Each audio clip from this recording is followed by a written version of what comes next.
How's it going, guys? As you probably know, GPT-4 has recently been released and I went ahead and purchased it so that we can play around with it in this video.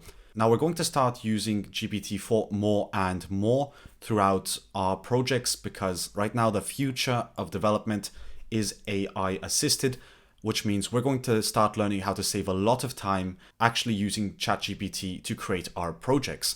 This is inevitable. As AI progresses, we need to know how to use this tool so that we can save a lot of time. Now, the first question you probably have is how can you get started with using GPT-4?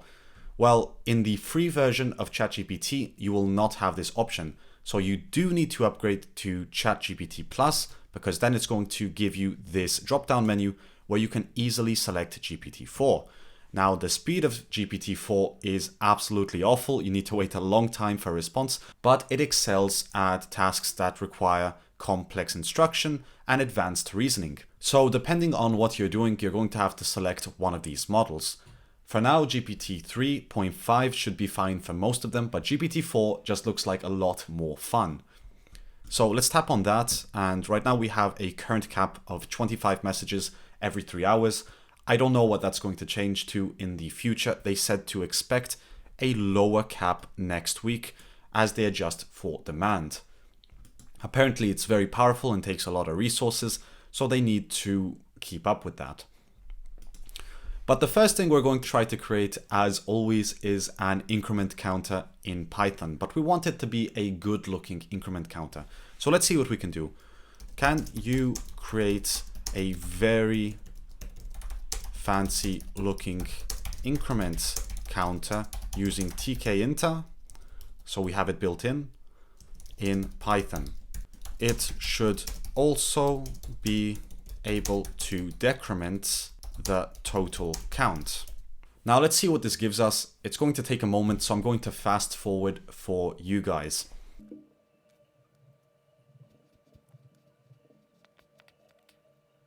So after that long moment, we got a lot of code back. So let's copy that and see what it does. And so far we have no errors, which is always a beautiful sign when you're working with copy and paste.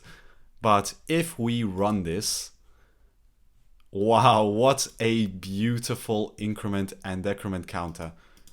And it actually works. So that's already nice. But let's try to ask ChatGPT to change the background to red when the number is negative and to green when the number is positive. So we will go back to ChatGPT. Make it so the background becomes red when the number is below 0 and green when the number is higher than 0, or I guess more than 0. So I've modified the script to change the background color based on the count value. And I'm going to fast forward this again because it is quite slow. Perfect. So now it generated all of that. And we're just going to copy and paste that in.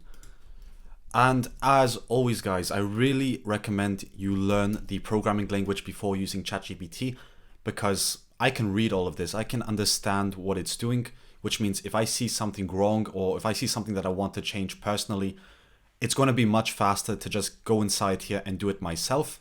And that's the major advantage of having an understanding of the programming language and the frameworks and everything that has to do with that programming language before actually using ChatGPT. ChatGPT is great, but it's not something that should permanently replace you learning the concepts of programming. So let's rerun this and see what happens. Now we got this fancy counter once again, but if we increment, it turns nice and green. And if we decrement, actually I went too high, it turns red. So that was the first program that we created with ChatGPT. But what if we want to create a chatbot, a very simple chatbot with a GUI in Python? Well, let's create a new chat and try to do that. So we're going to tap on GPT-4. Can you create a GUI for a chatbot in Python using tkinter? And now we wait once again.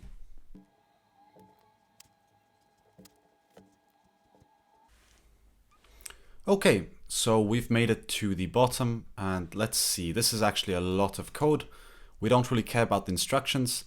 You said use a message. You can replace the chatbot response function with your own chatbot logic. Just like all my videos on this channel, you said message.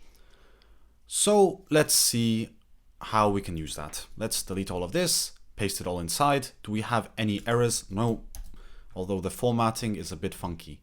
So chatbots logic replace with your own logic. Message goes inside message. And then we have this event, which is set to none. We don't know what that does. Doesn't matter in this moment, but let's run this program and see how our chatbot handles this. Hello, chatbot. It looks beautiful. I have to say, this absolutely looks beautiful because now we can actually insert our own logic. If we enter nothing, it doesn't send anything. If we say hello, you said hello. So now we even have this chatbot window and it looks great. What happens if we go all the way to the bottom? Does it allow us to scroll? It even allows us to scroll. And let's go down a bit and see what we can do here. Chat history. So far, this looks beautiful. I couldn't do this better myself if I spent hours learning TK Inter. So I'm actually really impressed with this. And instead of having this random chatbot response, let's do some incredible processing. Or instead of doing the incredible processing ourselves, we're going to ask ChatGPT to create a very nice response system. Can you? I always ask can you. It's just built into me to ask like a human. And I guess we just need to tell it to do what it has to do to save time.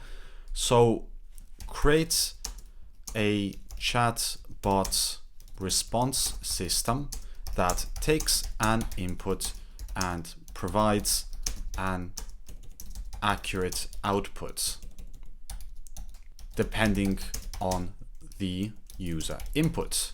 Show example usage. I forgot to specify Python, but anyway, let's hope it does it in Python. And if it doesn't, I'm going to click on stop generating. But so far it looks pretty good. It looks like it understood what I wanted it to do, although it's just doing it with math. So I think I just told it to create a calculator and I'm not actually impressed with that. So, oh, maybe I did it wrong. Now we're going to stop that and we're going to try again. I'm going to change that actually to greetings. Create an accurate, or let's say create a function that takes in a user input and responds to that user input with some friendly messages. This will be used in a chat bot. So it's important that the function can recognize the major keywords from the user. I hope this works. Let's say here's a function called generate friendly response. Okay, so here it's creating a list of possible inputs, greeting responses, and this is actually really interesting. I'm very curious to see how this is going to work. So the logic makes sense. It's going to search for one of these inputs in our strings. If it recognizes any of those, it's going to return a random response from the greeting responses. So hello there will be sent back if there's hello in the string. If there's hi or hey, and so on. It's going to return one of these random strings. So here's some example usage. We already know how this works. So what we are going to do is import random and take this section over here. So let's not take the example usage because we already see that this should work pretty well. And we're going to paste it near the bottom before the root.main loop. And of course we need to import random. So import random. Now instead of this chatbot response here, we're going to nest a return, or not nest a return function, but we're going to call generate friendly response. And I'm going to make it a bit more explicit so we know that we're returning a string. So here we have all the text that we are returning. And it also has the default, I'm not sure how to respond to that. This is wonderful. So now that we know that we can return that, we can just return generate friendly response with the message as the user input. Now, if we run this, we're going to have our chatbot, except this time, if we say hello, we should get a nice message back, such as, hi, nice to meet you, what's up? And it understood that even, I'm fine, thanks for asking. What else can we ask this? We asked it, how are you? How's it going? What did I say? I said, what's up? Hello? Ah, okay, it is here. I thought I asked it something that did not exist. I'm thinking, okay, did I create artificial intelligence already? The answer is no, of course. But let's just say goodbye to our bot because we already had enough fun here. Bye, goodbye, have a great day. You too, mate. And it's not going to understand this anyway, so I'm not sure how to respond to that. Can you try a different question or keyword? No. Okay, so now we're in that loop. That's how it is. That is our chatbot for now. And it literally took less than 3 minutes to create this chatbot. So there's still a lot to explore with ChatGPT-4. I'm going to have to do that on my own time. If you have anything you want for me to try out on ChatGPT-4, do leave it in the comment section down below. I'm going to make a lot of videos using GPT-4 because, again, it is important that we learn how to use this technology because this is the future. Again, to create this chatbot window functionality, okay, it disappeared, we'll just rerun it. To create this simple chatbot window functionality, how long do you think you could create it in? 5 minutes, 10 minutes, half an hour? Sure, you can play around with the documentation as much as you want. You can try to center something however you like.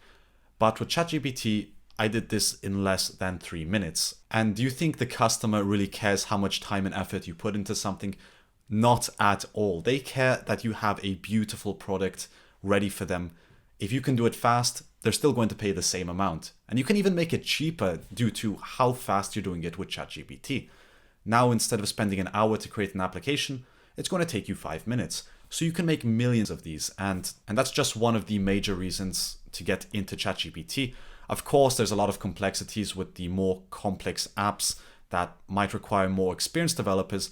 But to take care of simple functionalities or the basic building blocks that junior developers would usually take care of, ChatGPT is already there. It is taking it a step forward, so I think I'm getting carried away a bit. Do let me know in the comment section down below what you think about GPT-4 and what I should try with it in the next video. But with all that being said, as always, thanks for watching and I'll see you in the next video.